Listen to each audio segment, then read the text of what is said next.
बहुत ध्यान से सुनना। अपना आत्म कल्याण करना है, अपना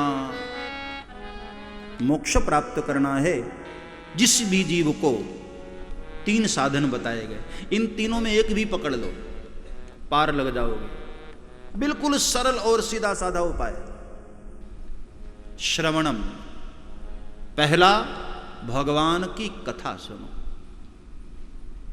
एक बार नहीं, बार बार सुनो।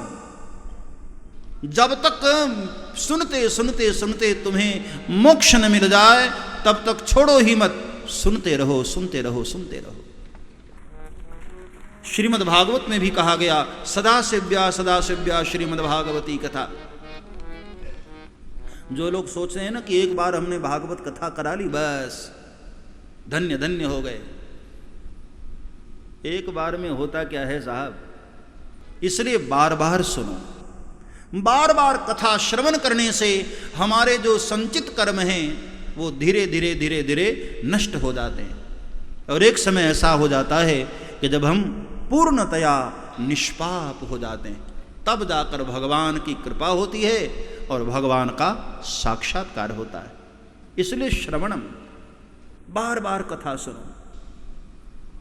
जैसे समुद्र में कितनी ही नदियों का जल आता रहे लेकिन समुद्र कभी भी मना नहीं करता है, कितनी भी नदियों का जल निरंतर उसमें जाता रहता है, समुद्र कभी भी मना नहीं करता।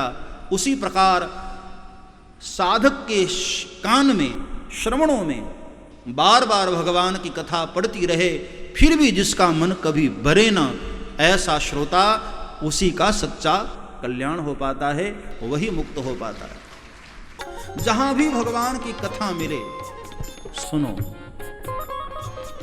यदि श्रवण से तुमने प्रीति कर लिया, इसी से भवसागर पार लग जाओगे।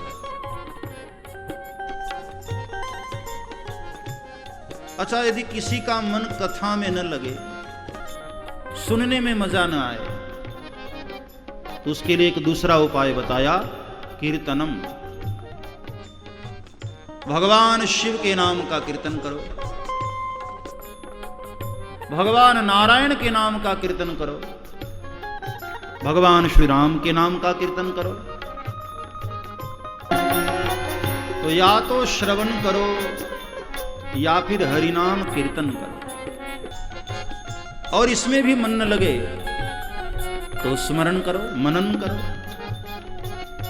ध्यान करो। अपने मन में भगवान का बार बार चिंतन करो, इससे भी तुम्हारा कल्याण हो जाएगा। यदि श्रवण में मन न लगे, कीर्तन में भी मन न लगे, स्मरण में भी मन न लगे, तो क्या उद्धार का और कोई उपाय नहीं है? इन तीनों में भी मन न लगता हो तो एक काम और है, भगवान शिव की प्रेम से पूजा कर लिया करो, इसमें ही तुम्हारा भवसागर पार हो जाएगा, इसमें भी तुम्हारा कल्याण हो जाएगा।